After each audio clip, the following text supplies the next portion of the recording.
Ama gerek çaka. Na u mund Gjermani më burë? Na u eliminu Gjermani me Paraguay. A ka kurri kjo? Po s'kaq se mos u mërzit se ve Hollanda në iku. Po Hollanda iku me Marokun, jo me Paraguay në burë. Po ti ç'është ky? Kjo është qeni im, Koko. Do fillojmë podcastin sot. Po. Përshëndetje të gjithëve. Jam Enjo Boshnjakov, jam këtu me Gjergj Boshnjakun. Jemi te episodi 3. Episodi 3, data 30 qershor. Bora, merre këtë. Nuk ha më tash në emision se duket sikur nuk i respektojmë audiencën, nuk i respektojmë ata që na shohin. Shumë faleminderit që na keni ndjekur episodin e parë dhe episodin e dytë. Qoftë ju ka pëlqyer, ju lutem bëni subscribe, ndajeni me shok, ndajeni me miq. Edhe bëni smash like button-in.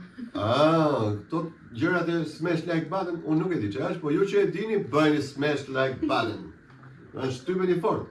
Po, ta shtypni që të bëhet i madh. Dhe ju gjenerata alfa kështu jeni, dini ca gjëra ndryshme nga ne. Edhe zoja. Po. Edhe nga zoja, mirë. Na tregojnë çik. Tani Ç'a pam tash, ç'a ishte kjo ndeshja e fundit tani që pam? ne tani sa po pam në Norvegji. Me bregun e Fildisht. Po, tani kjo ndeshje ka mbaruar 2-1 për Norvegjin, edhe golin e parë e bëri Nusa, që ne do ju tregojmë golin në video. Doni ta shihni? Do ta shihni tani? Ja shihni? E ndajmë çik. Okej, vazhdojmë. E besoj. Edhe Golin e barazimit e pastaj bëri shumë bukur një gol shumë i bukur po atë se kemi. Kush ishte ai bregun? Amad Diallo, një lojtar i Manchester United, shumë i mirë, shumë i talentuar, po. Mu duk më i bukur se sa goli Vinicius Junior, nëse ke parasysh. Kundër Marokut. Ai me Marokun që bëri ikën nga krau edhe u hap, e pastaj gjujti shumë fort. Unë do thoj që gjujtja e Amad Diallo ishte aq e fortë. Si ishte e fortë, bëri direkt në centër të dorë. Bëri pak më se bëri si ishte gjujtja e tij më e mirë, do thoya. Po ama çon rrit, që mund të ishte me edhe po Haaland në minutën 85. Po ç'a gjujti ishte edhe ajo? Unë me Gjergjin besoj që ajo ishte për ta kontrolluar topin dhe të shtynte, po Tamam, ai donte ta ndalonte, se e ktheu kështu këmbën, edhe i ra, nuk e kontrolloi dot, edhe shkojnë fort. Portieri për mua mund të bënte. E vure se si qeshte, që atë e do goli. Pra e çdo top që prek futet në port. Sa gole vajti Haaland? Me Norvegjin Haaland në këtë botror ka 5 gola, një mbrapa mesit, edhe me Norvegjin 60 gola në 53 ndeshje. Ai po thyn rekord edhe me Norvegjin. Kam përshtypjen, nuk e di, lojtari më i mirë i Gjermanisë ka qenë Gerd Müller, pra e thima ka ndonë emrin Gerd mua. Edhe ai ishte në mesatare një gol e pak për ndeshje me kontaren. Edhe Haaland e ka kaluar. Edhe kam përshtypjen është ende i ri. Makinë golash. Besoj që ka kalu, s'jam i sigurt për këto, po më duket se ka kaluar rekordin për më shumë gola për Norvegjin. Gjermania mu më shgënjeu të kthejmë herë te Gjermania? Po te Gjermania. Se unë jam tifoz Gjermanisë, Gerd Müller. Si humbi Gjermania. U mërzita më tepër për pjesën e lojës që bëri. Pra, një ekip që nuk luante për të fituar. Luanin qetë, pa stimull, nuk kuptohej mirë i tjetrin dhe sado që në tërësi mbanin më shumë topin, prap nuk duke që nuk bënin dot shanse. Nuk bënin shanse, nuk kombinonin, luanin shumë ngadalë. Kimmich, që është lider, prap edhe Kimmich duke i dobët në këtë ndeshje. Nuk e di pse, çka kishte ndodhur me këtë Gjermani. Kimmich për mua po bënte shumë gabime. Edhe do thoya asnjë lojtar nuk bënte dot diferencë. Pra për shembull lojtar si Unda që gjithmonë bën diferencë, nuk i jepin topat sakt. Edhe ai nuk bëri asnjë gjë fundi, një gjujtje nuk. Havertzi veç për golit u quajt lojtar i mirë, po ai asaj nuk krijoi dot gjë. Edhe ai humbi dhe penalltin e parë. Humbi dhe penalltin ai. Po nga kjo pjesë e penaltive shumë emocionuese ishte. Po, mbajmë që humbi Havertz, edhe famne që do humbi Gjermanin. Dhe pastaj i bëri Paraguajve humbi vaj votë madhe. Po. E pastaj duhet të humbte 2 Paraguaj, të bënte 2 Gjermania. Edhe ndodhi një gjë, po pastaj e çoni qeu Gjermania. E çoni qeu. Dhe e mbyllën. Hollandën dhe Marokun unë nuk e pa. Ndeshin se pam dot, po unë kam parë ca fakte. Ishte në 3 mëngjesit. Ç'a peti? Në minutën 70 është bërë goli, atje në 70 është bërë goli i Hollandës, Gakpo.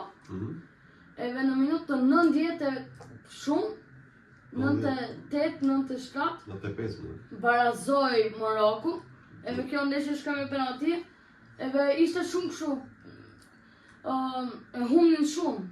Madje 3-2 kishte dalë. 3-2, edhe njeri gjujti i Marokut e priti portieri i rëshqiti, i doli në port.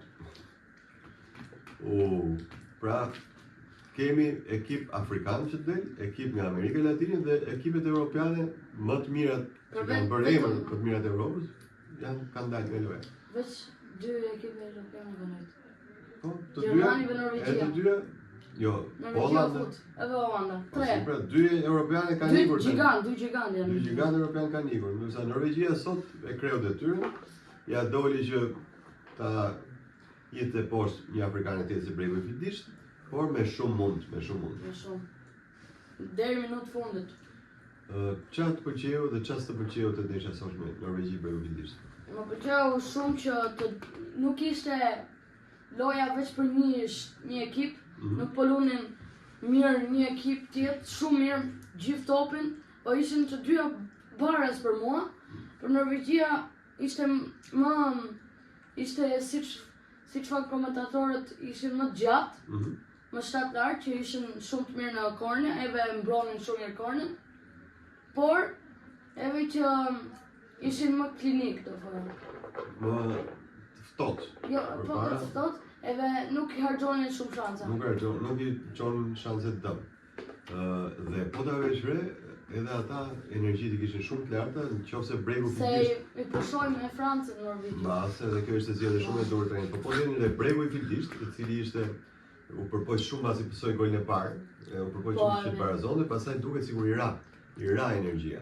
Në moment që i ra energjia, i binte që tani ndeshja po afrohet drejt shtesa. Mirë, po tamam klinik Norvegjia si shteti, kishte energji të mjaftueshme, secili kishte ruajtur veten e vet dhe bën një kundërshtim me 2-3 raste që arritën shënonin golin e dytë. Dhe me thënë drejtën, mbaj mend, sot dëgjova komentim me Manushin, ishte Hafizi, trajneri kombëtar shqiptar, i cili ka luajtur dhe ka bërë një barazim me Norvegjin nga në vitet, nuk e mbaj, vitet 97-98, dhe ka qenë ndeshja 2-0 për ekipin ton, dhe ata kanë barazuar në 5 minutat e fundit. Dhe të dyja këtë për ata Hafizi. Janë shumë të shtatlar, nga kornet janë të jashtëzakonshëm dhe dim të shënojnë gola. Do të fare një gjë. Koko. Pas kësaj ndeshje kemi Francë-Suedi në orën 11. Ata besoj që do i fitoj Franca. E fash për këtë për Gjermaninë, po tani besoj vërtet që ata heqin të kokon. Kjo është koko. Kjo është koko. Besoj që nuk e nxorën te podcastet e kaluara, po ky ka qenë me neve dhe aty po ka qenë brava kamerës. Bëja kamerës me dorë. Besoj që Hajde koko ik te bora. Franca me vërtet mund të fitojë me shumë gola.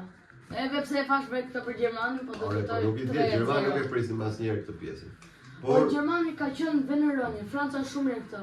Por Franca është ekipi më i mirë i botrorit. Paktën që nga çfarë ka treguar gazetarët, edhe në çfarë. Ato edhe ajo ndjesia, feeling midis lojtarëve me njëri tjetrin kuptojnë shumë mirë dhe ja dalin të shënojnë gjithë. Mbappé janë vetvete, po tregon edhe rolin e liderit. Dembele madje. Pikërisht sepse Mbappé jep asiste për Dembelen, pra nuk presin gjithë bëj gola Dembelea. Kundër Norvegjisë 2 asiste. 2 asiste, të dyja ishin 2 rekorde që kemi pasur këto ndeshje të fundit, mund na thuash, unë një ta them unë. Ishte Dembelea mbante rekordin e 3 golçit në botror që është bërë në periudhën më të shkurtër të kohës. 31 minuta në muzik. Një rekord tjetër e bëri Haaland tani. I vetmi lojtar, jo i vetmi, i dyti, një hungareze kishte bërë këtë, që kishte bërë gola në 3 ndeshje rresh në botror. 3 ndeshje para botrorit. 3 ndeshje para botrorit, po. Si duket do të kalojë Haaland rekordin e golashënuesit Messi tash? Por nëse Messi ka 6. Komentatorët e kanë thënë gabim këtë fakt. Pse e kanë thënë gabim? Se edhe Messi bëri 3 gola në ndeshje. Për një botror për herë të parë botror. Për herë të parë botror. Okej. Messi për herë të parë nuk i ka bërë Messi. Jo, po, nga që i bëri këto botror. Okej, kemi ndonjë fakt interesant për ndeshjen tjetër çfarë presim? Përveç Francës çka kanë dalë në ora 3. Nesër 3 mëngjesit Meksik-Ekuador. Po këto si e parashikon? Kjo janë 2 ekipe amerikane latine. Edhe Do jetë ndeshje fort me kartona besojmë. Po Do zëvën gjakra këtu? do e marri Meksika. 1-2. Meksika s'ka pësuar asnjë gol deri tash.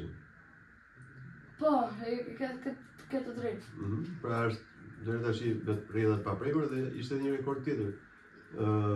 Apo jo, ti po më thonë që prekur pikërisht vetëm deri në këtë ndeshje 3 minuta kishte qenë një Po disa. ka vështet të tjera që s'ka pësuar asnjë gol. Mirë. Edhe një që do të thoya, Thuaj për ta përmbyllur këtë që mos t'i harxojmë shumë kohë sepse do bëhemi gati sepse për pak nis Franca. Do filloj Franca. Do jeni gati për Francën.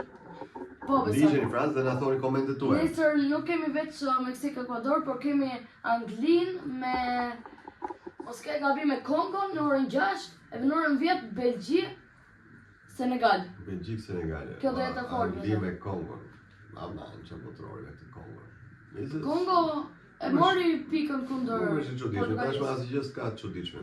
Si Gjermania për iku, shembull kemi Gjelbër. kemi gjetur. Gjermania iku, Hollanda iku. Po Presim Maroko surpriza. edhe që është në një surprizë madhe se Jo, Maroko është Brazil surprizë ka i qenë Afrikës. surprizë ka qenë 4 vite të kaluar, po tani e njohim si shtet. Dhe tani do janë t'ju thoni mirëpafshim se e zjatëm Mirëpafshim pak se do sot. shkojmë te Franca, sot e zgjatëm çik më. Po. Po na fali se ishim të mërzitur. Po. Pra, mirëpafshim na Shihemi nesër. na ndiqni për episodin 4. Mirëpafshim. Mirupafshim. Mirëpafshim miq.